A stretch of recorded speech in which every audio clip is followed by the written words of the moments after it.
안녕하세요, 털보이사입니다. 오늘 영상에서는 손가락이 걸리거나 튕기는 증상을 유발하는 방아쇠 손가락에 대해서 알아보도록 하겠습니다.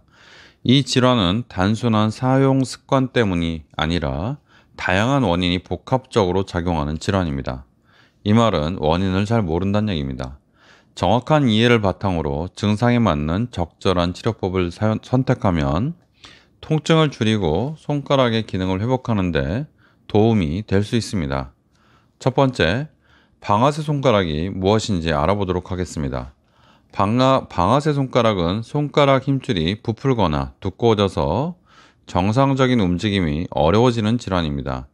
손가락을 굽혔다 펼 때 특정 지점에서 한 이쯤에서 걸려서 튕기는 느낌이 들거나 걸리는 느낌이 딸깍딸깍 느낌이 나는 그런 병입니다. 엄지손가락, 검지, 중지처럼 많이 사용하는 손가락에서 자주 발생하고 다른 손가락에도 다 발생합니다. 손을 많이 사용하는 직업을 가진 사람들에게서 조금 더 잘 나타나는 편이고요.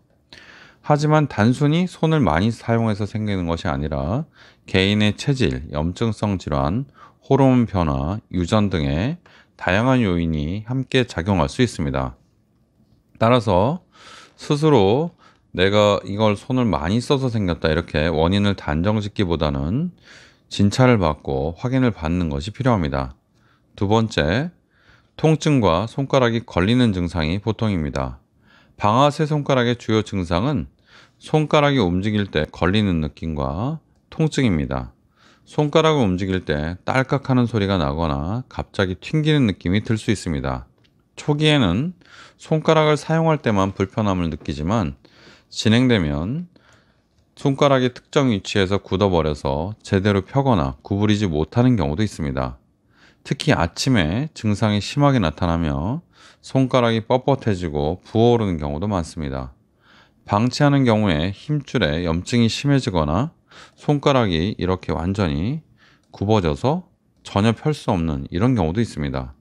이렇게 2년 내지 한 3년, 4년 동안 계시다가 오시는 분도 있습니다. 세 번째, 다양한 원인이 복합적으로 작용합니다.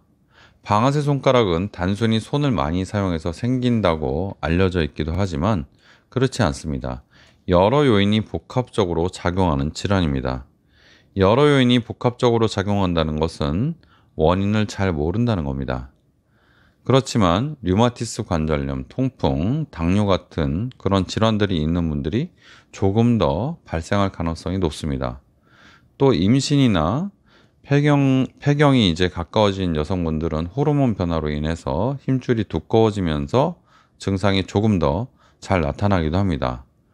물론 손가락을 반복적으로 사용하는 직업을 가진 분들에게서 자주 발견되지만 손을 거의 쓰지 않는 사람도 방아쇠 손가락이 걸려서 옵니다. 따라서 단순히 손을 많이 써서 그렇다라고 생각할 수 있지만 그런 느낌이 들지만 사실은 그렇지 않다는 것을 알고 계셔야 됩니다. 또 하나 예를 들어 드릴게요. 오른손과 왼손이 있잖아요. 그죠? 근데 우리는 오른손잡이가 9대1로 압도적으로 많습니다. 또 오른손잡이는요. 양손을 쓸 때 오른손을 9대1로 압도적으로 많이 씁니다. 그렇다면 방아쇠 손가락이 걸릴 때 많이 써서 생긴다고 하면 오른손이 압도적으로 많이 생겨야 됩니다. 9대1 정도는 아니더라도 최소한 7대3 정도는 생겨야 되는데 제가 통계를 내보니까 거의 같습니다. 거의 오른손과 왼손이 5대5 정도로 생깁니다. 따라서 많이 써서 생기는 느낌이 들지만 실제로 통계를 정확히 내보면 그렇지 않다. 손을 많이 써서 생긴다고 볼 수 없다라고 통계를 믿어야 됩니다. 예. 그래서 손을 일부러 혹사할 필요는 없지만 혹사해서 생기는 것 같지는 않다. 이렇게 알고 계시면 되겠습니다. 네 번째, 정확한 진단이 치료의 방향을 결정합니다. 어떤 병이든 정확하게 진단을 해야죠. 방아쇠 손가락은 이 증상만으로 어느 정도 예측할 수가 있지만 다른 질환과 혼동할 수도 있습니다. 그래서 정확하게 손을 움직이는 걸 보고 만져보고 걸리는 걸 확인하고 필요하면 초음파나 MRI 검사 등을 해서 힘줄과 주변 조직에 다른 이상이 있는지를 확인합니다. 정확한 진단이 이루어져야 치료 계획을 제대로 세울 수 있는 것은 다른 병도 마찬가지죠. 치료 방법으로는 먹는 약, 물리치료, 주사치료 등이 일단 증상이 경미할 때는 우선적으로 고려될 수 있고요. 증상이 매우 심한 경우나 아니면은 치료를 해도 낫지 않는다고 하면 하키나이프 시술이나 수술적 치료가 필요할 수도 있습니다. 하지만 모든 환자가 수술이 필요한 것은 아니고 또 모든 환자가 비수술로 다 해결되는 것은 아니기 때문에 자신의 상태에 맞는 치료법을 선택해서 치료하는 것이 좋습니다. 다섯 번째, 조기에 관리하고 전문적인 치료를 고려하면 항상 유리합니다. 방아쇠 손가락이 의심된다면 초기부터 증상을 잘 관찰하고 손가락에 증상이 있을 때는 무리하지 않도록 관리하는 것이 좋습니다. 예를 들어서 아플 때는요, 손가락 사용을 좀 줄이고 보조기를 한다든지 그리고 스트레칭과 찜질을 신경 쓴다든지 하는 것이 되겠습니다. 하지만 이미 초기 단계를 넘어서서 통증이 심해지거나 손가락 움직임이 제한되어서 이렇게 걸려서 안 펴지는 경우라면 병원을 방문해서 정확하게 진단을 받고 치료 방법을 같이 상의하는 것이 좋습니다. 방아쇠 손가락은 좀 오래되어도 큰 문제가 발생하지 않는 경우도 많지만 어떤 경우에는 몇 달밖에 안 됐는데 손가락이 관절이 상해서 장애가 생기는 경우도 있습니다.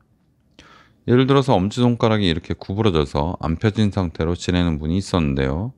한 2년 정도, 어떤 분은 4년 정도 지내도 나중에 멀쩡하게 수술 후에 잘 펴지는 분이 있었는데 어떤 분은 이런 상태로 6개월밖에 되지 않았는데 영구장애가 온 경우가 있습니다. 관절이 완전히 굳어져서요. 엄지손가락 관절이. 그래서 운이 좋으면 괜찮을 수 있지만 운이 나쁘면 장애가 생기고 그리고 또 그 참는 기간 동안 굉장히 불편하잖아요. 그래서 본인의 상태가 심한지 어떤지 확인하고 적절한 치료 방법을 상의해 보는 것이 좋겠습니다. 오늘 방아쇠 손가락에 대해서 말씀드려 봤는데요. 방아쇠 손가락은 다양한 원인이 복합적으로 작용한다. 즉 원인을 잘 모른다. 조기에 발견하고 적절하게 관리하면 증상이 비수술로도 호전될 가능성이 있습니다. 그런데 손가락의 걸림이나 통증이 점점 심해지거나 아니면은 낫지 않는다고 하면 전문가와 상의해서 본인의 상태에 맞는 치료를 받는 것이 좋겠습니다. 감사합니다. 털보이사였습니다.